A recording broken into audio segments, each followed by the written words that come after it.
To update your billing address, you need to go in your profile. Once you are in your profile, you can go on billing address. And here, all the information that you will put here will be on your billing address.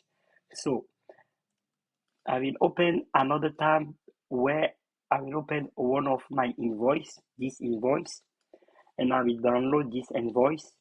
Here, currently, here is the information.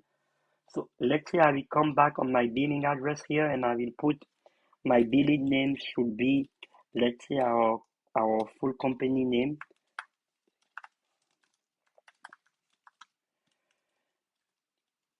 And I can put all our information that we would like actually to put.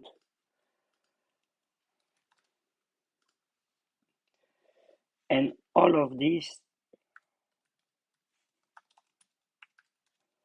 once I will update this billing address, if I come back on my invoice here and I refresh, you will see all of the information are here. So the email and all the address that I just put.